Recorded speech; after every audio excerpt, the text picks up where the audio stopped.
to the Wandering Dotterill.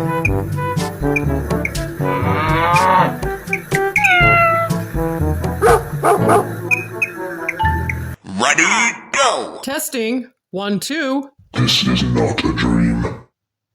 Did you know that intimate partner violence, when there's violence in a relationship with someone that you know, whether it's a parent, a spouse, a boyfriend, a girlfriend, a best friend,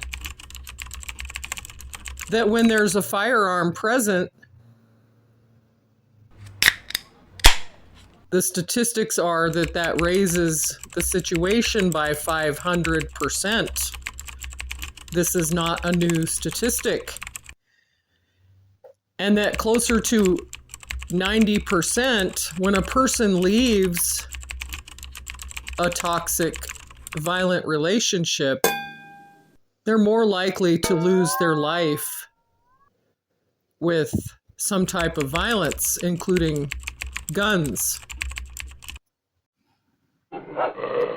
I've found over the years, with the many jobs that I've worked and having female employers or dealing with females and males, we're not leaving the men out.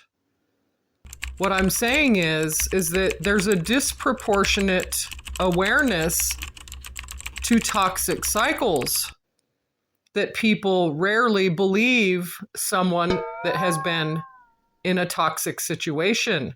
They rarely believe the story of the person who's saying, this is what's happened to me. And that's so unfortunate. We need to raise our awareness. We need to bring up the wisdom for these individuals, and we need to catch up with what's happening. We know that not only women are abused in relationships, that men are also abused in narcissistic relationships, that men are rarely allowed to have child custody. They're rarely allowed to have full custody. And this is an issue because over the years of what I've seen, both men and women are responsible for violence. When you're a kid and you've gone through the painstaking effort of trying to be good, trying to unite separated parents, when you've been the scapegoat, when you've been the one with the problems, the ones that have the black mark, the ones that carry the guilt and the shame. It's unfortunate that I wasn't raised by wolves. And you might laugh at that. But sometimes I felt when I was a kid, I would have been better off in the wild. I would have been better off in school. If I could have been like Mowgli and went to school later, then I would have been okay. And don't get me wrong, I'm okay. But I wasn't for many years. I didn't talk about my life. I didn't tell anyone. Like I said before, I walked around in a fog. I walked around in disbelief. I walked around wondering why everyone disliked me so much, that they had to hurt me so bad, that they had to take out all their anger and pain on me. And when you're a child, it's so hard to understand why your own parents don't care for you, why your own parents didn't just take you to an adoption facility and adopt you out to someone that might actually care for you. But that's a misconception, because more times than not, we use our children as a crutch. Once again, I'm sharing personal information on an open forum with people I don't know, with people who don't understand. And that's okay. And you might ask, why am I sharing in this manner? I've gone over that, but I'll say it again. To bring awareness to the situation, to bring awareness to how one life, my own, was damaged by toxic cycles. A few years ago, I lost a family member through some type of gun violence. It was said this person was under the influence, which I will never believe it. They also said that this individual took their own life, which I'll never believe that. Not only were they a conservationist, they were very young and impressionable. There were also other circumstances revolving around the situation that I won't get into, but they're very disproportionate to the actual events. And there were things that were said and done after the incident that made me wonder what really was going on. Like Paul Harvey used to say, the rest of the story. And now we'll get to the rest of the story.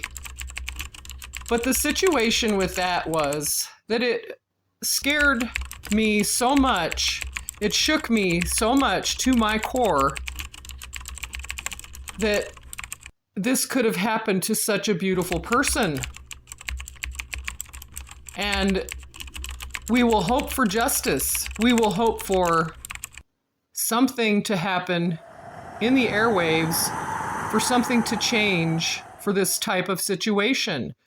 Not with just my family member, but with many of those people out there that feel there's no help or hope for their future, that they can't leave the toxic environment they're in for fear they might lose their life. We need to empower ourselves with knowledge. We need to get knowledgeable on how to help ourselves. That's the best first step. This is your host, the Dingy Dotterel.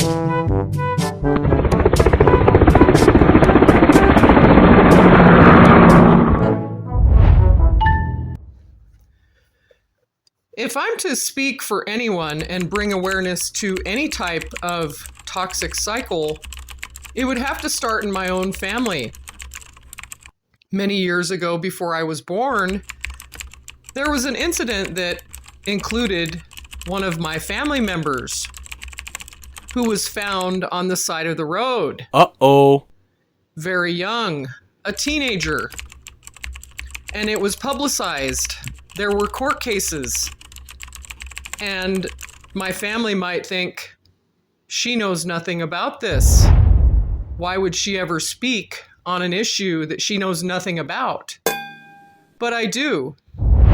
Because throughout my life, I have spoken to those that were firsthand in the know of what happened and when it happened, and who was present and who reacted badly.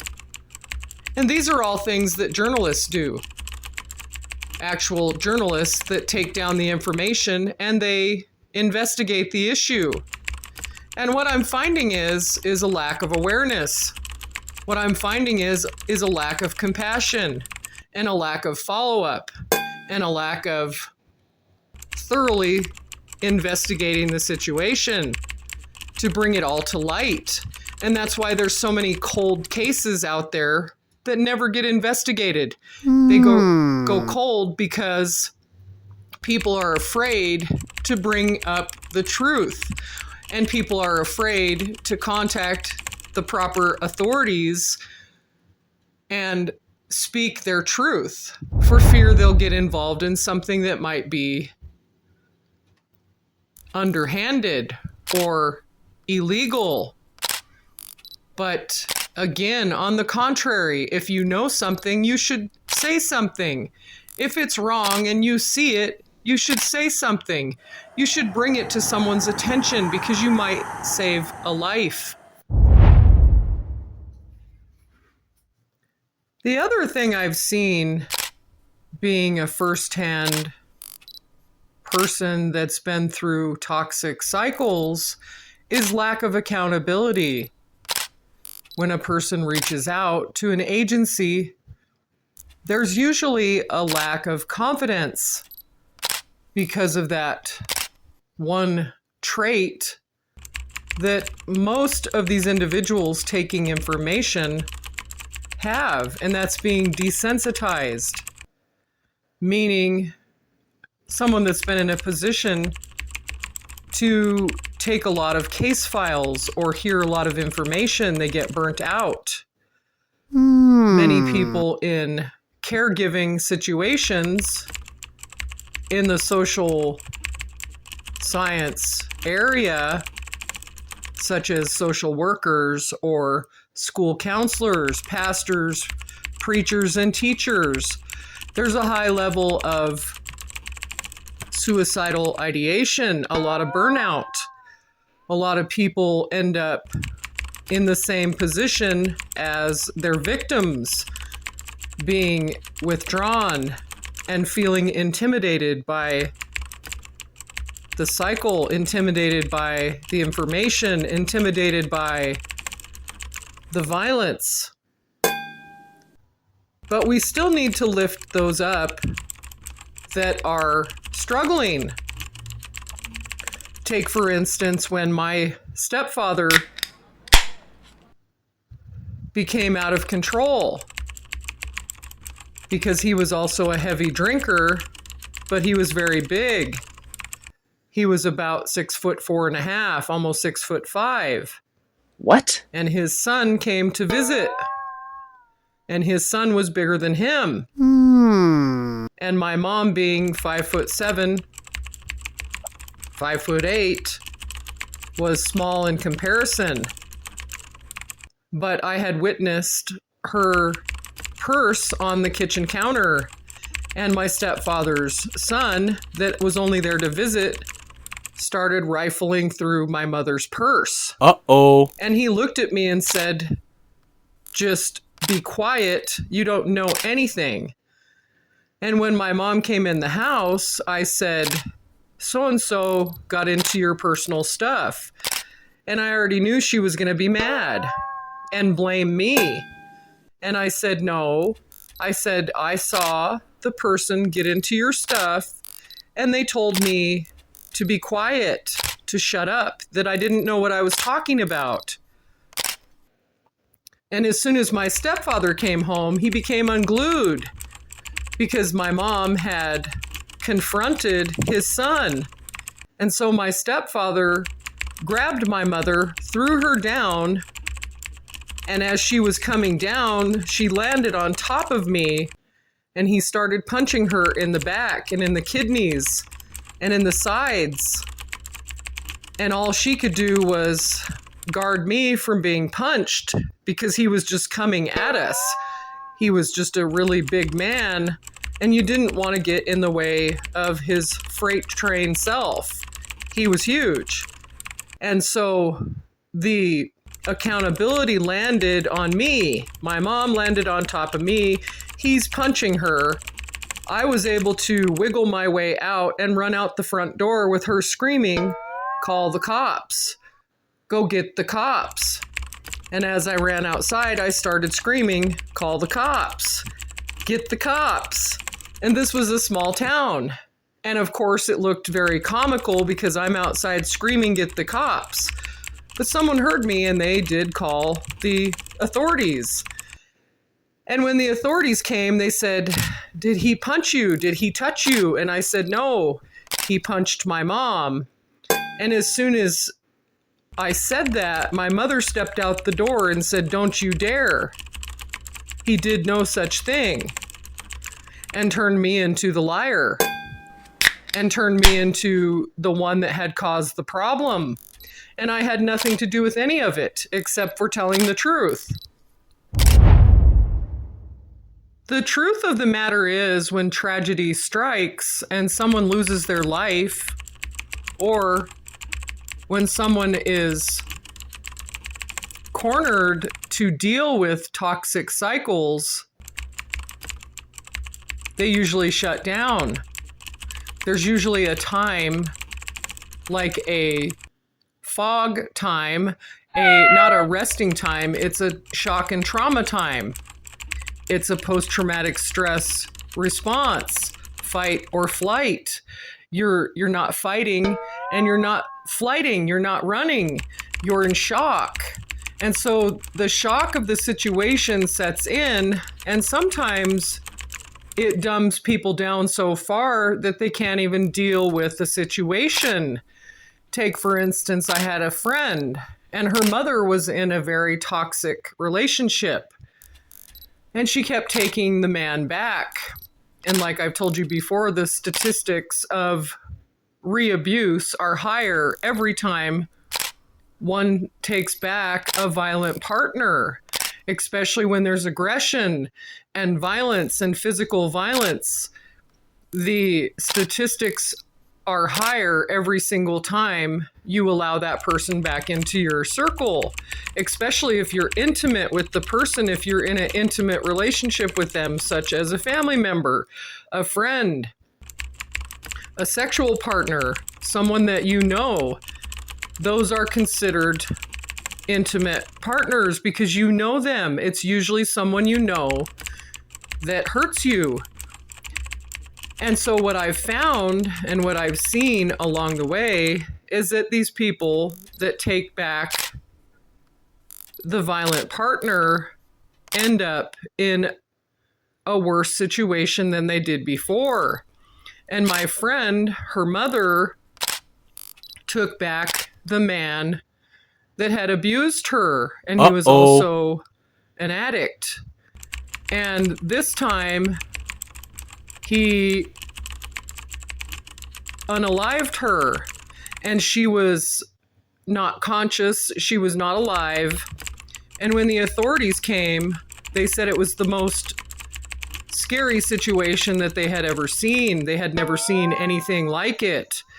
That this individual had created a scene that was horrific. And they were able to save her when they got the ambulance there. She was brought to the ER and revived. And she had dozens of stab wounds on her body. And they arrested the individual that had done the damage. And it was just a few short days later that she announced that she was going home, even though it was against the doctor's orders. And she also announced that she was going to let this person back into her home, even though he had taken her life and she survived. If you find yourself in any of these situations that I'm speaking about, and you find that you're desensitized, that you're tired, that you're exhausted, that you're afraid, please seek professional help. I'm not a psychologist. I'm not a psychiatrist. I'm just a mom and a grandma who's seen everything. And I can give you examples of what not to do. But I can also give you examples of what you should do to help yourself. And what I've learned along the way is you need to take a journal with you. Put a journal in your pocket, whether it's a small notebook or a voice recorder on your phone. Leave a trail of your journey. If you're struggling with what I've described, you need to get help. You need to speak about it. You need to go to a group, whether you want to or not. You need to turn around and go out the door and seek safety. Get safe. Do it for your sake. Do it for your children's sake if you have children. Take it from someone who knows, who's stayed in relationships because I thought that they were good for me, that I couldn't live without them, that I couldn't do better. And also because I had been brainwashed to think that I couldn't do better, that I wouldn't find better, that I was uneducated, stupid and ugly and fat, which that's not the case. I am me, I am worth it, and I am loved. And that's the same for you. If you haven't told yourself that today, look in the mirror and say it. Say it with me. I am worth it. I am beautiful. I am handsome. I am loved. I am worth it.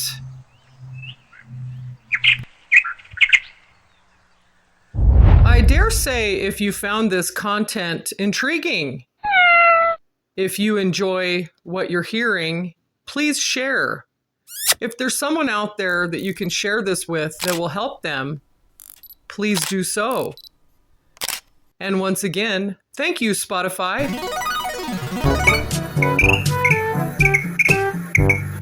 Welcome to the Wandering Dotterel.